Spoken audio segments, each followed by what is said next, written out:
from Chicago. So it's right now 9:30 in the evening in Chicago. So that's where I'm coming from. And I had an extraordinary day with your kids. They were so attentive and so precious. And, I'm very much an in-person kind of a girl. So I'm used to remote now, since, as we all are, since COVID. But I really felt this deep spiritual connection with those kids today. And that tells me that you are all extraordinary parents, that you've raised kids that have that depth of spirit and heart. I'm 58 years old, and from 5th grade through high school, I was the kid that no one wanted to be caught dead hanging out with. I cried myself to sleep for the same reason that maybe sometimes kids in your community struggle to fit in at school too, simply for being different. My school years were hard, and I never imagined I would write about them, but I did when I wrote the book, Please Stop Laughing at Me, 20 years ago, never imagining it would become a New York Times bestseller. Over these last 20 years, I've been traveling to schools, sharing my story to motivate change. Something really interesting happened along that adventure. When I was a kid, there were certain things that my parents did that helped, and other things they did that made my life so much worse. And I never forgot what they were. And as I started asking students all around the world their experiences with their parents, what they did that worked, what they did that didn't, all of the things they shared with me were exactly the same things I expressed when I was their age. And I realized that the world may change, but the heart of a child beats the same. It longs for acceptance. What I'm going to share with you in the next hour are the things that your kids want you to understand about bullying and how they think, that they either have been afraid to tell you or didn't quite know how to identify and put these feelings into words. These are the things you should never say to a bullied child, and why. Ignore the bullies and walk away. Now, why is that bad advice? Well, in the world of adults, if someone is annoying you at work and you ignore them, it will probably work. But in the world of kids, the more you ignore the bullies, the meaner they will get. There are two types of popular kids in a school. The elite leader is the kind popular kid, and the elite tormentor is the mean popular kid. Well, if you've got an elite tormentor picking on an established target, and that target continually ignores that tormentor, the tormentor will just try harder to get their victim's attention. Also, what's the one thing that we tell kids? We tell them, don't be a bystander. If you see somebody getting bullied, stand up and defend that person. Then why is it we'll turn around and say to that very same child, oh, you're being bullied? Just ignore it and walk away. Isn't that, in effect, asking that child to be a bystander in his or her own life? That's such a mixed message. And we wonder why kids have a problem trusting grown-ups. The second thing you should never say to a bullied child is leave them alone and they'll leave you alone. There are two types of bullied students in a school. The overtly bullied is the child who's bullied in all the obvious ways. Then you have the invisible student. That's the child who's not necessarily bullied per se. They're not even necessarily intentionally excluded. It's simply the child who isn't on anyone's social radar. They're kind of invisible to their classmates. Well, if you tell an invisible student, leave them alone and they'll leave you alone, but that student cries out inside is, but I don't want to be left alone. That's my problem. Grown-ups never understand. The third thing you should never say to a bullied child, and this was always the one that hurt me the most, even though it was probably the most well-intentioned. They're just jealous. You threaten them, so they put you down to build themselves up. They're just jealous. Now, why is that a hurtful thing to say? Every time my parents said this to me, inside I would scream, who cares why I don't fit in? That's all grown-ups ever do is give explanations. I don't want any more explanations. I want action. And I also used to wonder, how come the grown-ups always expect the victims to be the bigger people? How come we're always the ones they tell, be the bigger person, rise above it, turn the other cheek, don't give them the satisfaction, consider the source and walk away? Why don't the grown-ups ever expect the bullies to be the bigger people?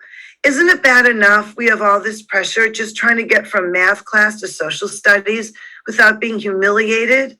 Now on top of that, we have to worry about rising above it and being the bigger person, or otherwise we'll disappoint the grown-ups on top of the kids not liking us. I hate grown-ups. They never understand anything. Now, why do we find ourselves saying they're just jealous to our bullied child? Because we believe that if we can give our child a reason they struggle to fit in, that they can process intellectually and not take so personally, it will hurt them less. Because if the same thing were happening to us at work, it would help us feel better. But here's the thing, once again, we're trying to impose adult thinking onto kids, and it will never, ever work.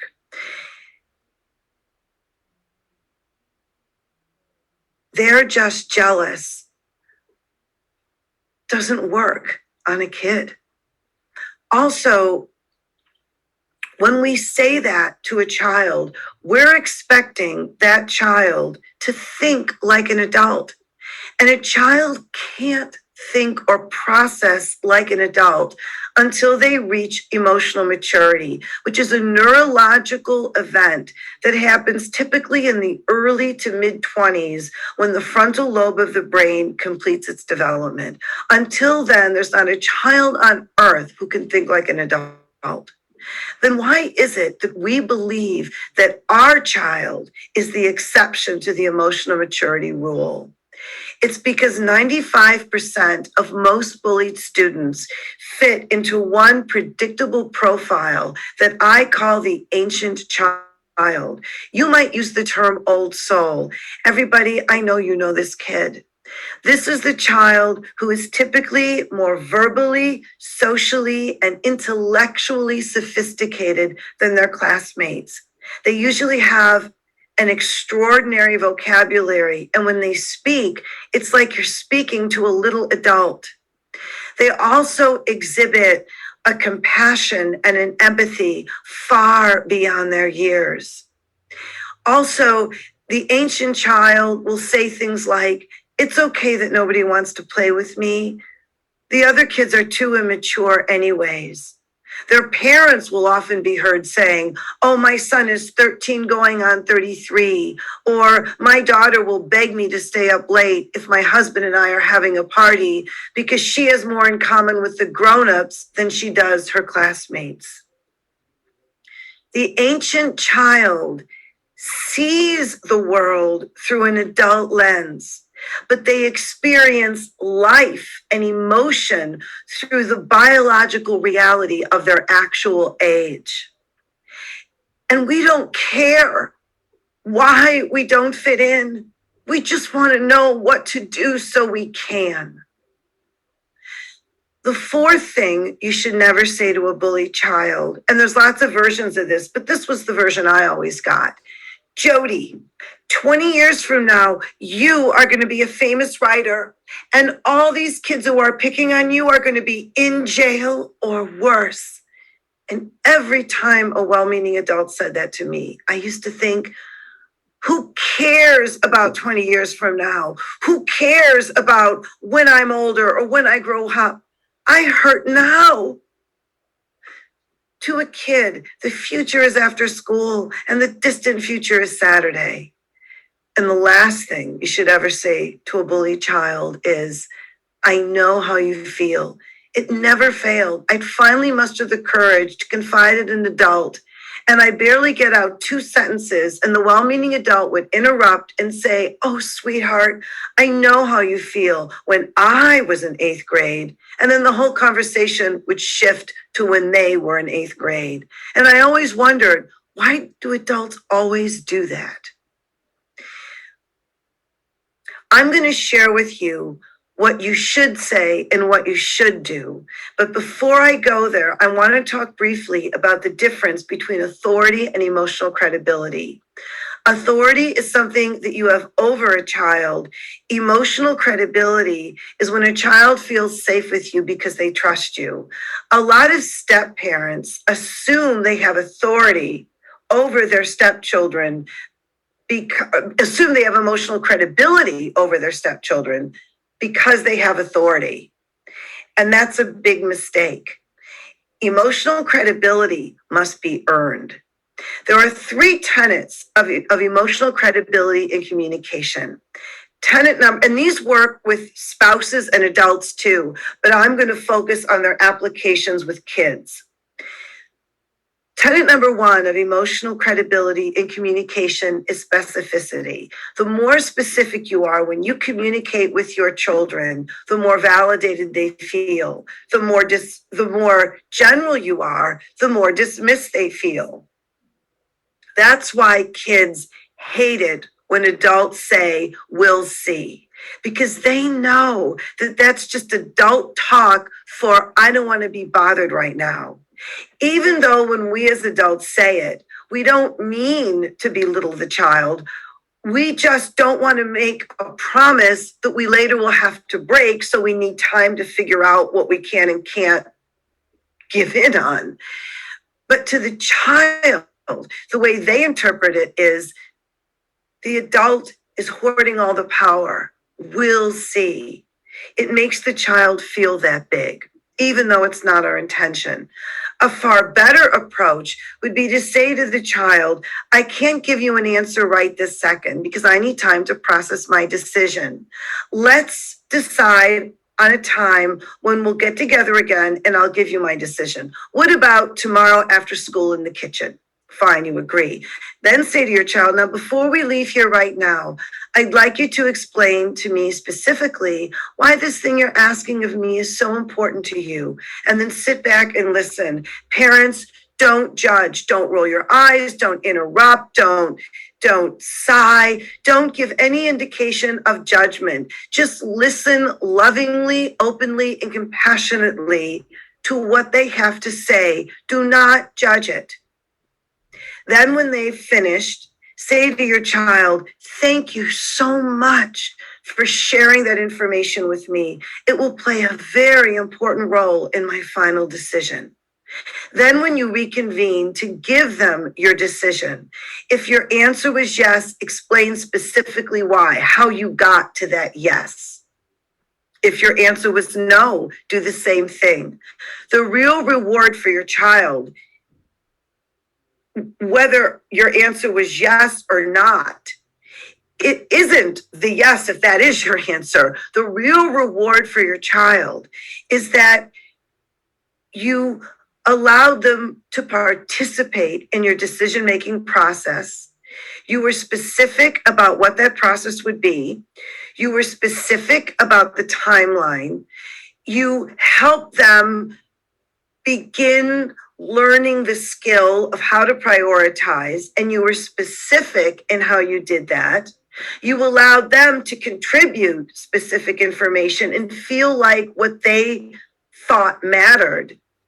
And at the same time, you gave yourself the same wiggle room as we'll see. You didn't promise anything, but you used specificity as your tool to make your child feel validated instead of dismissed. Does that kind of give you an idea of how specificity works? The second tenet of emotional credibility and communication is immediacy. If you've got a child who's really hurting, you need to deal with it as immediately as possible.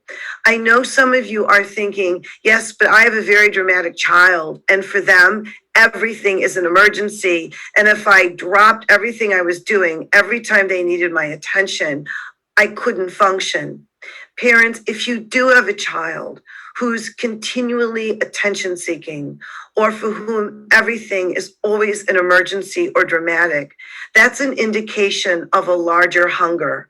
So before addressing the behavior, explore what's causing the hunger that's creating it. And you need to do that immediately too. The third tenet of emotional credibility and communication is my favorite as a professional writer: semantics and positioning. Simply put, present it the way you want it perceived. And I'll give you some examples of that as we go. So, how do you intervene with a troubled child one-on-one while simultaneously reinforcing the three tenets of emotional credibility and communication? Step one, you're going to sit down with your child. Now, when you do, make sure it's fair. Make sure that you say to your child, your cell phone is off, your iPad is off, no devices, and I'm turning my devices off too. Parents who make their kids turn off their cell phones, but they keep theirs on, have no credibility in that moment. If you ask your child to turn off their cell phones, which I strongly recommend that you do, then you need to do the same. Also, when you sit with your child, be aware of your body language. Don't cross your legs or slouch. Be open and receptive in your body language. Also, make it clear to your child that no one is getting up until they open up to you. If they know they're not going to be granted escape until they talk, they will talk eventually. Step number 2, say to your child, I don't know how you feel. I can't imagine what you're going through. It must be awful. And then let your child vent. If there's an awkward silence, just breathe through it and be patient. A warning: sometimes when a child is opening up for the first time about bullying, they may inadvertently let something slip that normally you would punish them for. Whatever it is, do not stop the intervention to address it. I don't care how unsettling it is.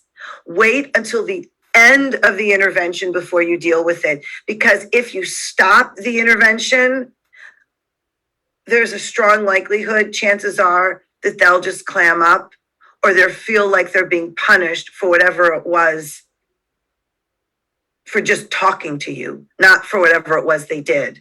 So parents, just whatever it is that may accidentally slip out, I just want you to keep going. And at the end of the intervention, you'll say to your child, by the way, that thing that accidentally slipped out, I'm not going to punish you for that because I'm so proud of you for opening up to me today.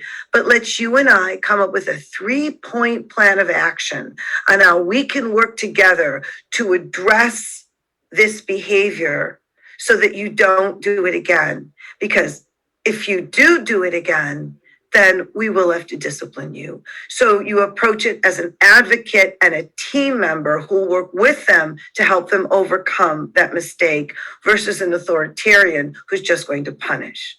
So back to our steps. I don't know how you feel. I can't imagine what you're going through. It must be awful. Your child vents.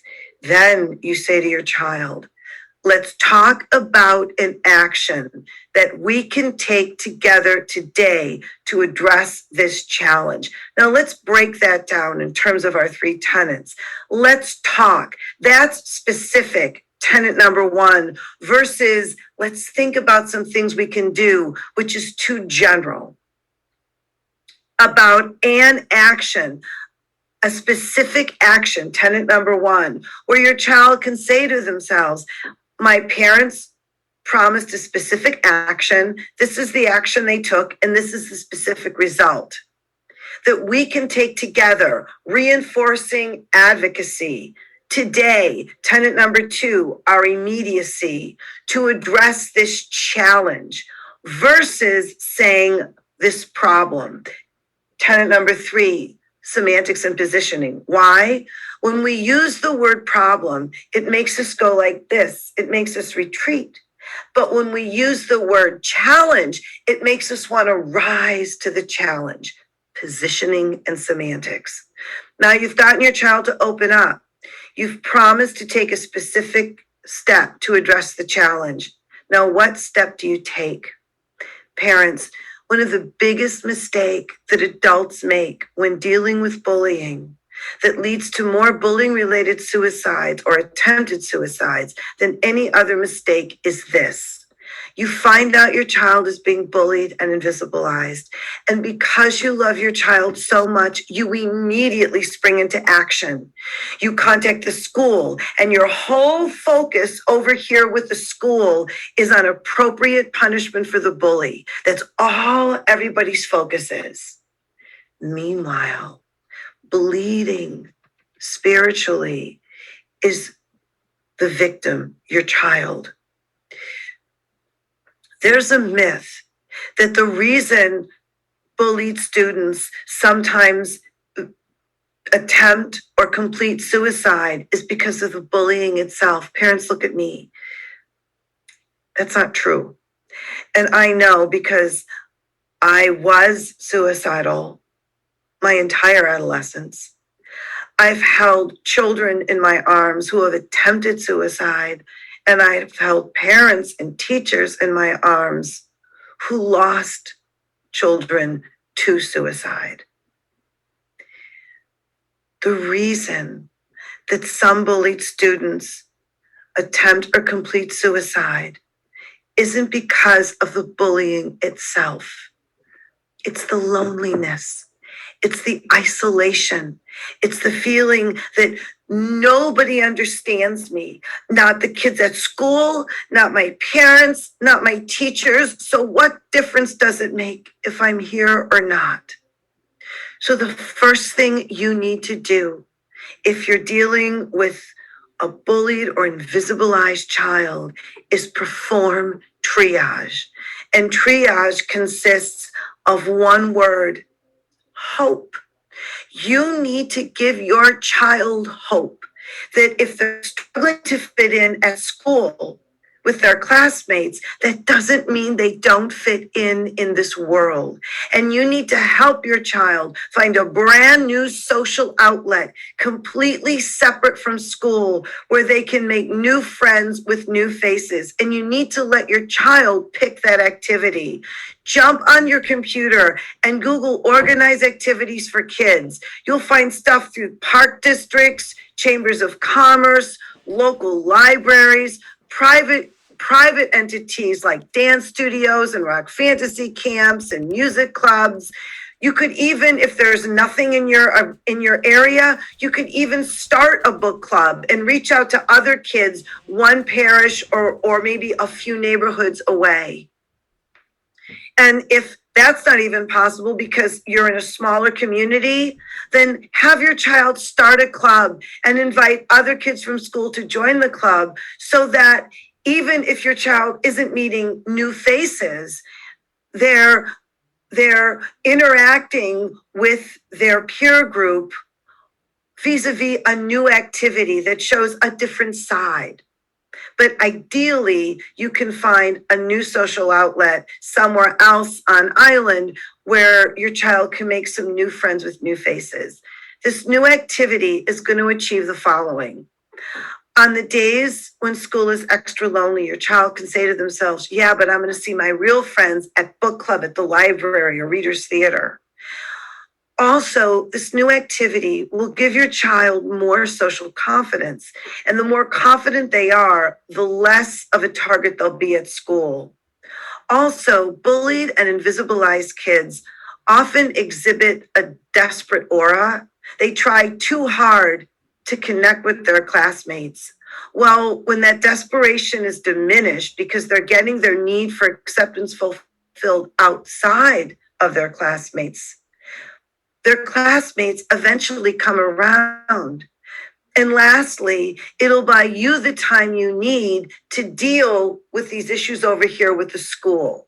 Because I'm not saying that you shouldn't deal with the bullies, But if you're all excited because you have a meeting with the parents of the bullies and yourself and the school, and everyone is really committed to working together, if you're all excited about that meeting and your child does something tragic before that meeting, no one's ever going to remember that that meeting even existed. Now, what do you do if your child's the bully? What do you do if your child's the victim and you're advocating for punishment for the bully? How does that work and what do you do? And what's going to make things worse and what's going to make things better?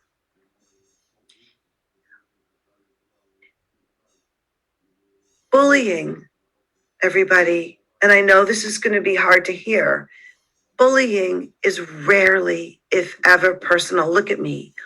Bullying is rarely, if ever, personal. The bully is almost always a child in pain acting out in a cry for help. If we don't work together as the adults to answer those cries with compassionate, restorative forms of discipline, those cries will turn into howls. And if you think that child is cruel now, just wait until then. I advocate compassionate discipline. And compassionate discipline is simple. It simply means coming up with innovative opportunities where kids can access their empathy and develop it like a muscle. And before I give you some examples of how it works so you can begin integrating it into your own lives, I want to bring the idea home on a deeply personal level. And especially for parents who are listening right now who are struggling because your child is being bullied and you're really, really angry at the bully. When I was in 7th grade, this boy, Jerry, convinced all of his friends, girls and boys, to jump me after school in a snowstorm. They held me down. They came back with fistfuls of snow that they shoved down my shirt, down my ears, and down my mouth until it started to choke, and they ran off and they left me there. They did this because they were angry at me for defending a special needs student they were bullying and that they got in trouble for. I was so angry when that happened. All I wanted was Jerry to be punished. Yeah, the other kids, but especially Jerry, because he was the instigator. My parents were furious too, and we actually bullied the school until they punished Jerry. And he served a week suspension. At the end of his suspension, he was really skinny, looked like he had cancer. I didn't notice at the time. Nobody really did or cared. 25 years later, the night of my school reunion, that's a whole nother story. The night of my school reunion, Jerry was there and his best friend. And I found out from his best friend that night that Jerry was pretty rough on a lot of kids that semester, because that was the same semester that his mom up and left the family. And his dad was so depressed, he descended into alcoholism and stopped caring for and feeding Jerry and his 6 younger brothers and sisters. So every day, Jerry was stealing food from the cafeteria and bringing it home to feed his siblings. When he served that suspension, can you imagine that poor little boy had no food at all? And he was scared to tell anybody because he didn't want his siblings being separated by Children and Family Services. How I wish I could go back and hug Jerry and say to him, Jerry, it's okay. My family and I will help you. Just say you're sorry for hurting me. I know you didn't mean it. We'll help you. There was a girl, Nadia, who was my nemesis from 5th grade all through high school. She was vicious. The meanest thing she ever did was invite me to a party that turned out to be the parking lot of a forest preserve. And when I got there, all the kids came out And they said, yeah, like we'd ever invite you to anything. And I was standing there all dressed up for the party, and they just up and left me there. I never felt so much hatred in my life. And I wanted her to suffer. I wanted her punished, and she was. The night of my school reunion, 2 decades later, I found out from her best friend that Nadia was pretty rough on a lot of kids that semester, because that was the same semester that her dad took his own life in the house when she was there with him. And her mom said, don't tell anybody, just say Daddy had a heart attack. Can you imagine what she was going through? How I wish I could go back to my junior year in high school and hug her and say, Nadia, it's okay, let me help you.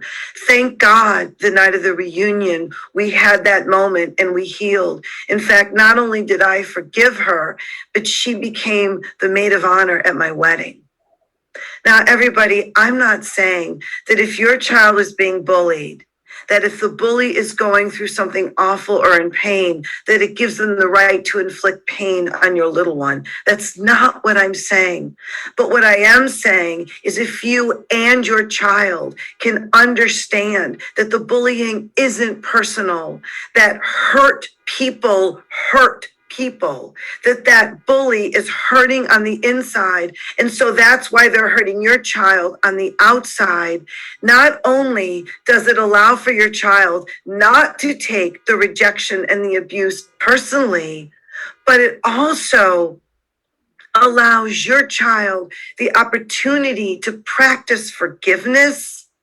And it allows the bully the opportunity to practice remorse, apology, and redemption.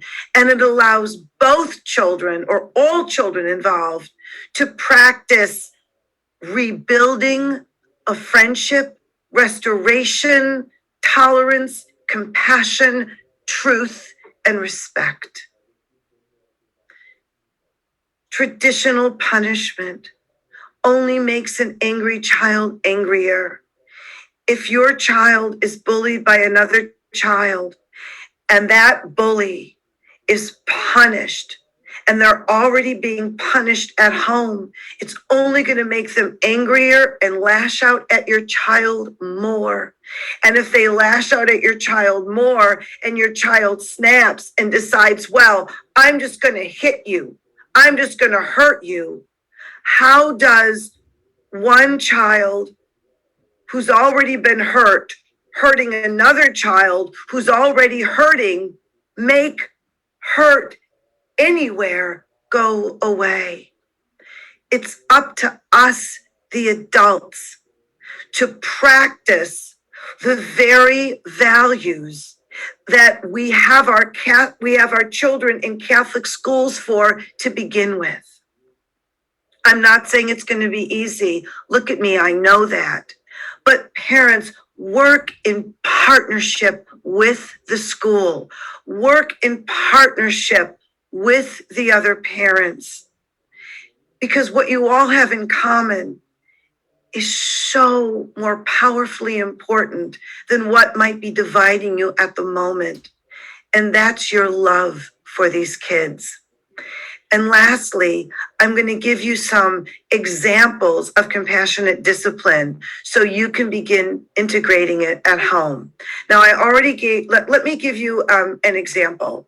Let's say that you have a 13-year-old boy who's been disrespectful to his grandparents. So you say to him, if you're not more respectful to your grandparents, I'm taking away your iPhone. And then your son suddenly is. And you give him his iPhone back. Isn't that a bum deal for the grandparents? They're not getting love and respect from their grandson because he wants to. They're getting love and respect because he wants his iPhone back. So what that traditional approach to punishment has taught your child subconsciously is that his relationship with his grandparents is of the same value as his relationship to his cell phone. And he can interchange them when he needs to. And we wonder why our world is so cold and calculating. It's because we've been setting the precedent for millennia without even realizing it. A far better approach would be to give your son a notebook and a pen and say, for the next week, you're going to go out of your way to perform an act of kindness for a different person each day.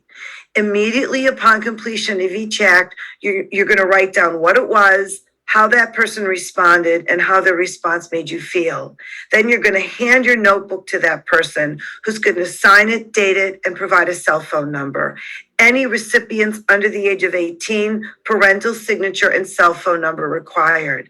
Then you're going to give me that notebook and I'm going to call everyone to verify your honesty and compliance. And if I find out you haven't been honest, this will be the result. And notice I use the word result instead of consequence, positioning and semantics, because consequence is judgmental, it's threatening. When you use the word consequence, what you're subconsciously saying to your child is, I don't have any faith that you're going to do this of your own volition for the right reasons.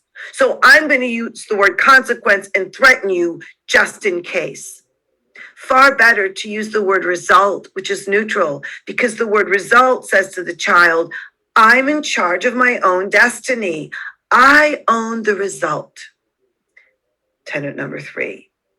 Now, if your child doesn't comply, whatever the result, make sure that it's profound. It's got to be something that they'll remember and that will stick. For example, if you're planning a huge party for their birthday, cancel it. And parents, I know there may be some of you for whom it's so hard if your child is angry at you. And I know you want to be your child's friend, but you need to be their parent first. Parents who care more about being their child's friend than their parent end up with children who, when they grow up, are neither friend nor child to the parent. They end up not respecting them. So believe me, you'll have plenty of time to be your child's friend when they're older, but right now when they're still kids, what's most important is that you are their parent. And sometimes that means implementing results that may make them angry at you for a little while. Okay? It's important. Now, let's say another example of compassionate discipline. Let's say that you have a child who's not as sensitive towards their lesser fortunate classmates or to the lesser fortunate in general than they should be. Maybe you're getting concerned that your child is becoming kind of self-entitled lately and it's really bothering you. What are you going to do? Confiscate their iPhone, ground them? You can't punish a child into being more sensitive and kind-hearted, but you could do this. As a family, take your child to a soup kitchen or a homeless shelter one Saturday afternoon, and as a family, volunteer to serve food to the people at this facility. And your child has to talk to some of these people and ask them about their dreams and aspirations and how they got derailed.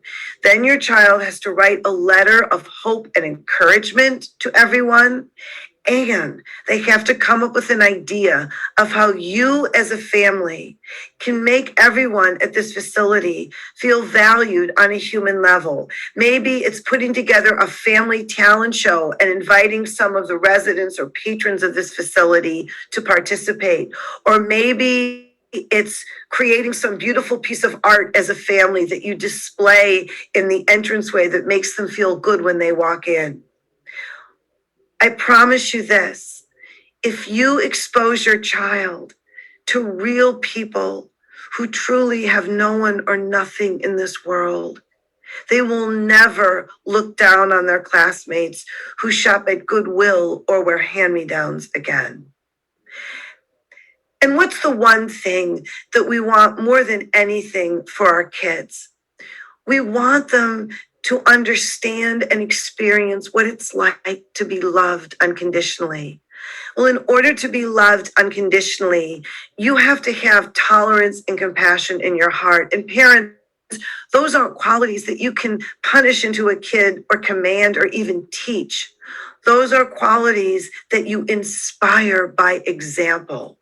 Now, there's lots of ways to inspire unconditional love, but I'm going to give you one example just to get your creative juices flowing. And I do this example in honor of St. Francis because I am a huge animal lover. And I'm always advocating adoption and saving strays. And I think animals are one of the best ways God has given us to exemplify and teach children kindness and compassion. And again, this is just an example.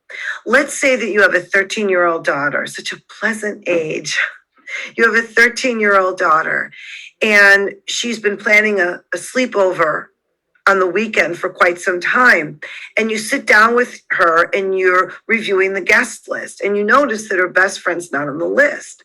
And you ask her, and she says, well, a lot of the kids who are coming to the party are like new friends and they don't like her.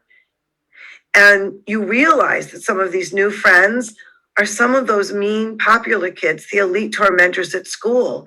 And you've been wondering why they've been hanging around your kids so much. Your child is now an apprentice. She's an elite tormentor in training. Now, what are you going to do? Force her to invite her best friend to that sleepover? I've been that girl. And she could be damaged for life if she comes. A far better approach might be this. Say to your child, you know what? Let's adopt a pet. There are so many stray cats and so many stray dogs on Maui. Let's adopt a pet. And as a family, when you go to the animal shelter and the manager says, why don't you walk up and down the rows of cages to pick a pet? You say no, because you don't want to set an example of conditional love. You don't want to pick a pet the way your daughter's picking who's cool enough to come to her sleepover. And you say to that manager, no, our family wants to adopt the pet who's been here the longest, that nobody has wanted, who's always overlooked. And when that manager brings out that fur ball, I don't care if it's a bald, toothless, flatulent, three-legged 16-year-old mutt. You wrap your arms around that baby and you give it love and affection, and you let your child bear witness to what happens when a spirit who's been dismissed and forgotten, the same way she's dismissing and forgetting her best friend, finally gets the unconditional love they've yearned for. If you want your children to be more grateful, the next time you're shopping with your kids at a mall and you see a janitor bending over to pick up garbage on the floor, walk over to him, introduce yourself and your child, thank him for keeping the mall so clean for your family, and then walk over to the manager's office of the mall, ask to see the manager, tell him that you wanted to commend the janitor and give the janitor's name and say he's doing such a wonderful job for our families, and then write a note of commendation and hand it to the manager.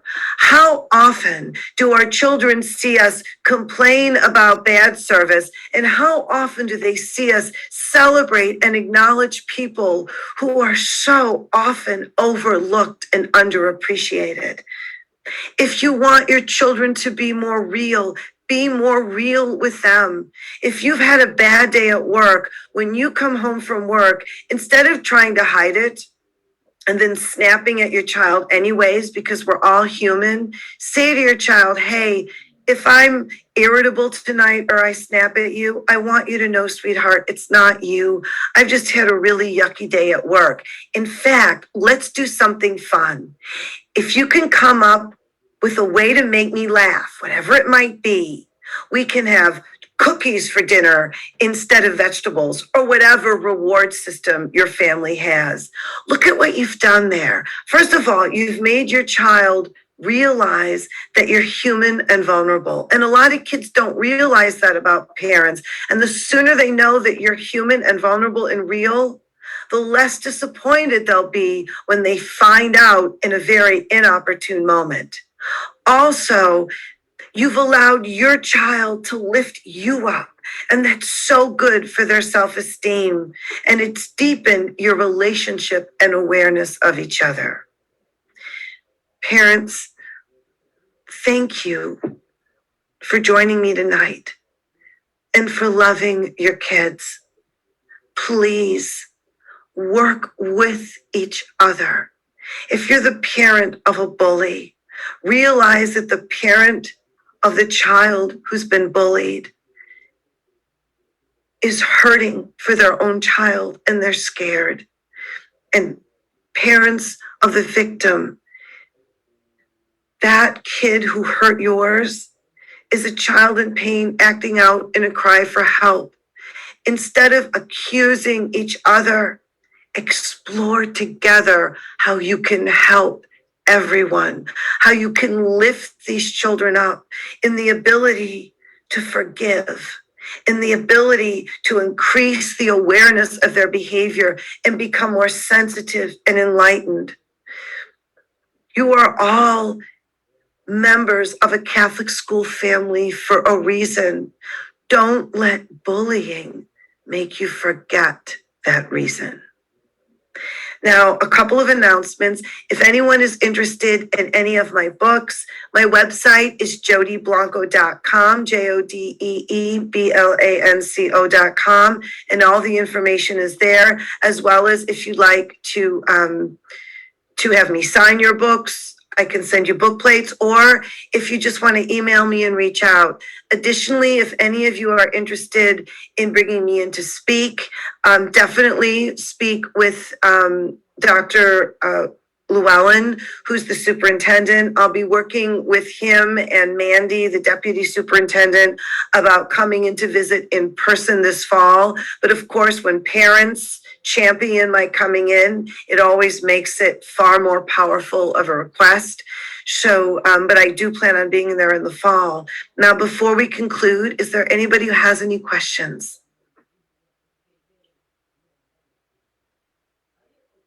If you have a question, please feel free to unmute and just tell us who you are, tell us your name, and ask your question or a comment. I would like to make a comment. This is Debbie Rolfing. I would just want to thank you so much. That was the most wonderful hour ever. And I hope I see it was being recorded. I would love to watch it again with my husband. So thank you. Thank you, Debbie. Thank you so much. That is so kind of you to say.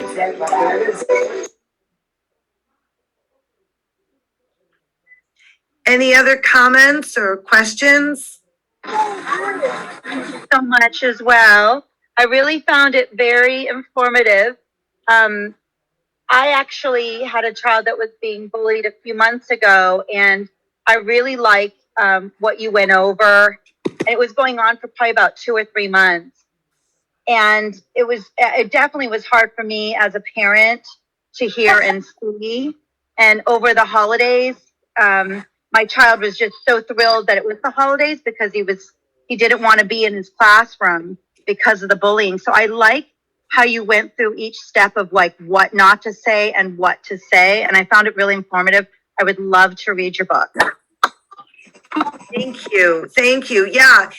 Please stop laughing at me. You can order it on Amazon or just go to my website and click on a book cover. All the information's there. Thank you. Thank you. You guys are so kind. Thank you so much. And I hope to see you all in person in the fall so I can hug every single one of you. Tanada, is there anything else that you'd like to add or any other way that I can serve this evening?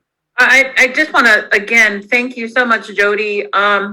You have been phenomenal this entire day. Your message of compassion is an absolute support and in line with our school's mission.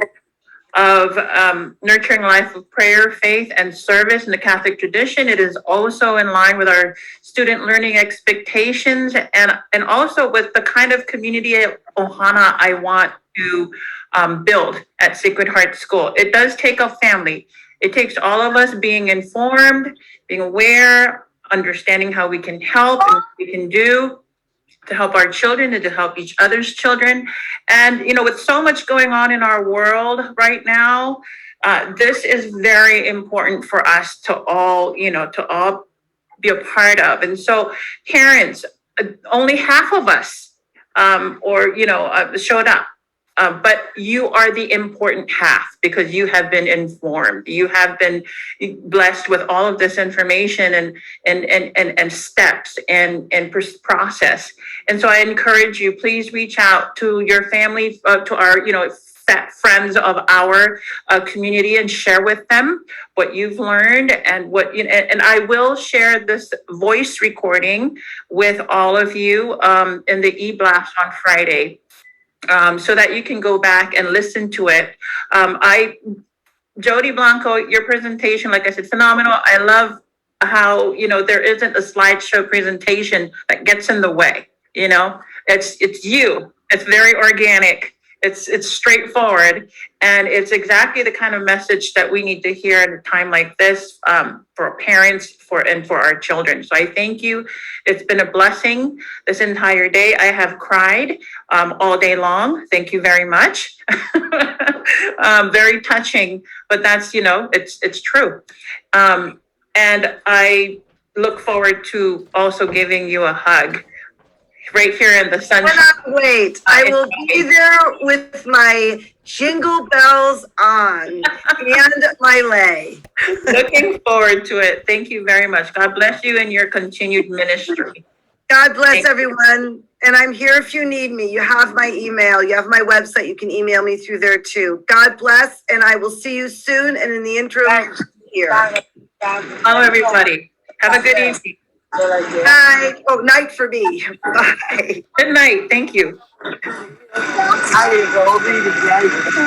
am coming for